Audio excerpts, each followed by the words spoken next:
Oi, gente, tudo bem? Professor Thiago falando. Estamos de volta aqui nesse formato de ensino e estudos domiciliares. Ainda não tivemos a autorização para a normalidade se estabelecer uma vez mais, então a gente segue no nosso novo normal com aprendizagens acerca da filosofia e da sociologia neste 2020 peculiar. Vamos lá. Dando sequência aos trabalhos, se vocês observarem, o nosso roteiro de estudos desta semana fala que nós teremos uma introdução ao sistema filosófico platônico. Antes do nosso recesso das férias, a gente tinha feito a exposição, com alguma minúcia, de caracteres essenciais do pensamento e do modo de filosofar socráticos. Vocês lembram aqueles conceitos como ironia, maiêutica, dialética, etc. Dando agora sequência aos nossos estudos, a gente vai falar de Platão, e é interessante que se diga neste momento, Platão, o mais notável discípulo de Sócrates. Ainda relativamente jovem, na verdade bem jovem, o Platão se torna discípulo de Sócrates e exerce sobre ele um fato derradeiro na vida daquele pensador, do Sócrates, uma grande influência quando da acusação-condenação que sofre aquele filósofo clássico de ter corrompido a juventude ateniense, ter sido impiedoso com os deuses e por isso é condenado à morte. O Platão, muito jovem, viu seu mestre, aos seus olhos, sendo condenado a uma pena capital por princípios ou por opiniões que são falsas, acusações indevidas, ilegítimas, portanto, uma condenação injusta. Isso tudo, gente, vai ser bem importante para a gente entender um pouco do que mobiliza, do que motivou Platão a fazer a filosofia tal como ele a concebeu, tá certo? A gente vai pensar esse evento da condenação do Sócrates em Atenas, ter que beber cicuta, né? Ou seja, tomar veneno e se matar, a gente vai tomar esse fato como significando uma espécie de afastamento da filosofia da arena pública, da ágora, do lugar de deliberação, quando a gente está pensando numa democracia direta, participativa, como aquela dos gregos antigos em Atenas. Mas falando em Platão, gente, eu tenho aqui algumas obras desse autor, um grande autor, né, da filosofia, A República, um diálogo famosíssimo de sua autoria. Aqui, um diálogo não tão conhecido, mas muito importante, chamado Teeteto, um outro Crátilo. Aqui adiante eu peguei alguns dos diálogos, Protágoras, Górgias e o Fédon ou Fédon. O que me interessa registrar para vocês? O Platão produziu obras de filosofia diferentemente do seu mestre. Ou seja, o Platão escreveu os seus pensamentos, teses, problemas, dificuldades, argumentos. O Sócrates, vocês vão lembrar, ele não nos legou nenhum conhecimento positivo, quem dirá por escrito, até porque ele achava que não sabia de nada, que o seu papel era só interrogar os outros para tentar fazer com que as pessoas, por si mesmas, parissem o conhecimento. A maiêutica socrática. Agora, olha que interessante. O Platão escreveu dois tipos de textos. Só chegaram até nós alguns que são peculiares, a forma de diálogos. Então, se vocês pegarem aqui a República, no seu primeiro livro, né? A República começa assim, olha só. Sócrates falando, o protagonista da maior parte dos diálogos platônicos. Desci ontem ao Pireu com Glauco, filho de Ariston, para rezar a deusa, e ver ao mesmo tempo como seria celebrada a festa que se realizava pela primeira vez. A procissão dos habitantes do lugar me pareceu bela, ainda que não menos excelente fosse que os trácios conduziam. Após termos feito nossas preces e visto a cerimônia, retornávamos à cidade quando, havendo-nos percebido de longe, no caminho de volta, Polemarco, filho de Céfalo, mandou seu pequeno escravo correr ao nosso encalço e nos pedir para esperá-lo. O rapaz, segurando o meu manto por trás, disse: Polemarco vos pede que o espereis. Volvi-me, e perguntei-lhe onde estava o amo. Vem vindo atrás de mim, contestou. Esperai por ele. Mas nós o esperaremos, disse Glauco. Então, gente, para quem gosta de literatura, é como se fosse uma peça de teatro sendo encenada, que tem alguns personagens, entre os quais o Sócrates, que é o porta-voz da filosofia platônica, vocês entendem? Um personagem é quem representa as teorias platônicas e mesmo as argumentações de quaisquer ordens. Portanto, Platão, um autor rigoroso nas suas análises, se vale, de algum modo, de uma liberdade poética para fazer filosofia. Platão também escreveu tratados internos à sua academia, né? A escola de Atenas, a academia em que ele era o mestre e ensinava seus discípulos. Esses textos mais técnicos não chegaram até nós.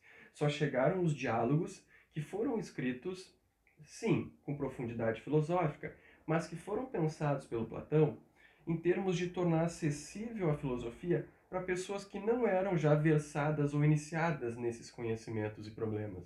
Então vejam, em vez de chegarem até nós os textos técnicos, chegaram aqueles de divulgação, que são os diálogos.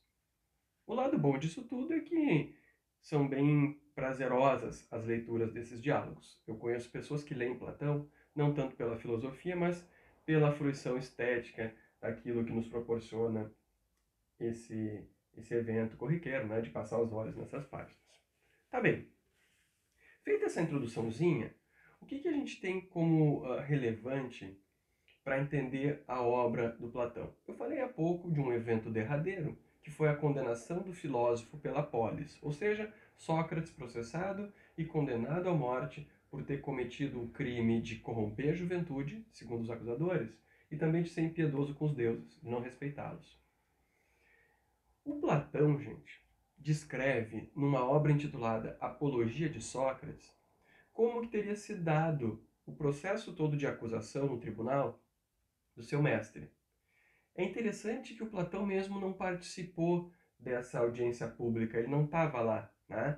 Mas ele, por assim dizer, ouviu de pessoas comuns, ele estava doente, também não participou ali do contexto de execução do Sócrates. Ele ouviu como as coisas teriam acontecido e então, com a sua liberdade poética, como eu chamei, ou literária, deu voz ao seu mestre, se defendendo ele mesmo por si mesmo, Sócrates, diante dos acusadores.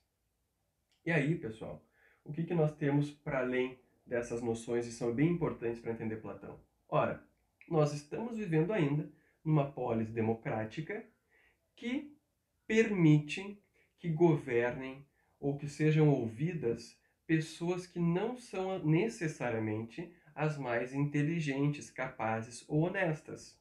O grande ponto vai ser, do ponto da perspectiva platônica, ora, Sócrates, alguém que tem um caráter irretocável, que é um filósofo verdadeiro, foi condenado por acusadores que são sofistas, que só têm preocupação em ganhar dinheiro ou fazer valer a sua vontade na ágora, na praça pública, a partir de calúnias, e uma sociedade que permite tal coisa não é digna de respeito.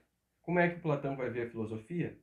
Como um distanciamento em relação ao senso comum, aquilo que as pessoas fazem para chamar atenção, a mera opinião ou aparência. A filosofia vai ser, em vez disso, uma reflexão profunda sobre o que é o verdadeiro bem, o que é o certo, o que é um caráter louvável, o que é o conhecimento. E aqui nós temos, então, um afastamento da filosofia do cenário público da ágora. Algo que teve com Sócrates, mas que acabou sendo condenado pelos seus detratores, quem o criticava, e aparentemente de maneira injusta. Tá bem?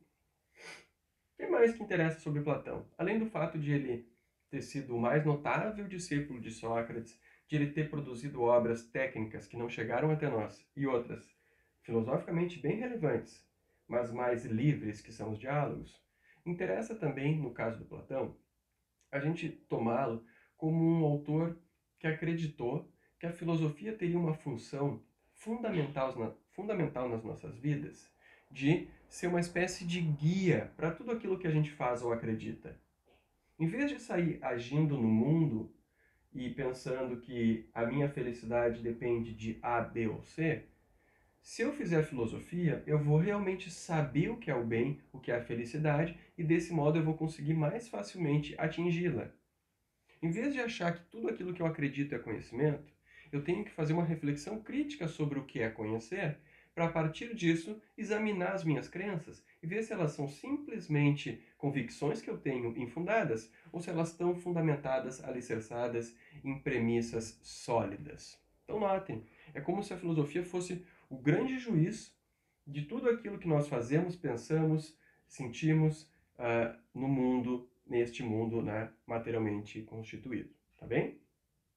A gente vai perceber na obra do Platão sempre alguns pares de oposição bem importantes, por exemplo, entre o que é a verdade ou a realidade e aparências, entre o que a filosofia busca e os sofistas, a sofística, também sobre o mundo inteligível ou das ideias de um lado e o mundo sensível, material de outro, o primeiro perfeito, o segundo imperfeito, das aparências.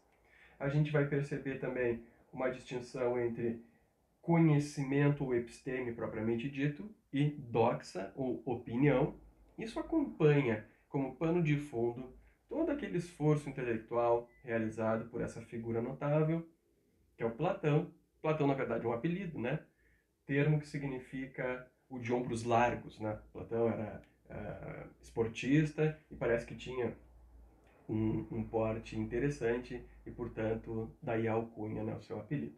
Mas nós o conhecemos por Platão, é assim que a gente vai chamá-lo. Além dessas considerações iniciais, gente, que nós fizemos, vale pensar que esse autor ele toma de empréstimo do seu mestre algumas noções importantes sobre como fazer filosofia, mas certamente, pessoal, ele vai se tornar não mais importante que Sócrates, mas um autor que, por assim dizer, funda a filosofia nos termos em que a gente a conhece.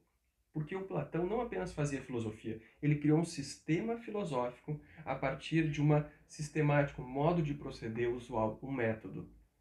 O que ele faz? Ele trata de quase que tudo que é assunto. Na República, a pergunta é o que é justiça? Mas a gente pode ir para o teto, que eu mostrei a vocês há pouco, e a pergunta agora é o que é conhecimento ou episteme? Se é possível saber alguma coisa. A gente pode ir adiante por uma reflexão de natureza moral, a apologia de Sócrates mesmo, e perguntar o que é uma vida digna de ser vivida por um ser humano. Será que apenas seguir os impulsos naturais é algo que faz de nós seres felizes ou dignos de apreço e admiração? Notem, também refletiu sobre a arte, Platão, sobre a noção de beleza, portanto, refletiu sobre política, o que é a melhor organização de uma cidade-estado, ele, um crítico da democracia, e a gente vai ver minuciosamente por quais razões. Vocês sabem o pano de fundo, uma vez mais, a condenação do Sócrates. A gente vai ver diretamente o argumento principal do Platão contra a democracia, aquela democracia em que ele viveu, direta, participativa dos gregos, em Atenas.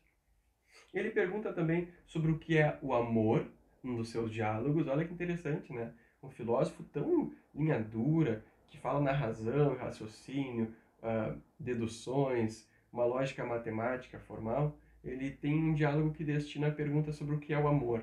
Isso é bacana, né? Enfim, esses são os temas que aparecem na sua obra e muitos outros, de modo que a gente diz que parece que já no seu início a filosofia lança temas ou temáticas que vão, durante séculos, se manter de pé, aos quais a gente volta mesmo hoje, nos idos de 2020. Tá certo? Então, fica aí o registro. Sócrates, um autor muito importante para a filosofia, tal como a gente a conhece no Ocidente, porque ele realizou uma revolução. Em vez de perguntar sobre a arqué, eu pergunto sobre o ser humano. E o Platão, então, sob a influência do Sócrates, faz uma reflexão mais minuciosa sobre o que é conhecimento, o que é virtude, o que é um bom caráter, o que é uma polis corretamente e justamente organizada, o que é beleza, o que é amor, o que é conhecimento, etc., criando uma maneira de proceder que lhe é peculiar. Algo de que a gente vai tratar nesta e nas próximas aulas, ao vivo ou gravadas, ao longo deste segundo trimestre. Tá bem, gente? Basicamente é isso. Espero que vocês tenham conseguido dar aquela relaxada, aquela descansada de leve nesses 14, 15 dias que a gente não se viu, para que agora a gente recobre as forças e consiga ir com tudo dar sequência às aprendizagens que têm sido robustas, né? Curiosamente, a gente pensou no início, será mesmo que funciona ou não? E hoje a gente está convencido, principalmente nas humanas, que a galera que está afim, está aprendendo, talvez até melhor, o que é temerário dizer, do que durante as aulas presenciais, tá bem? Grande beijo para vocês, se cuidem. Até mais. Tchau, tchau.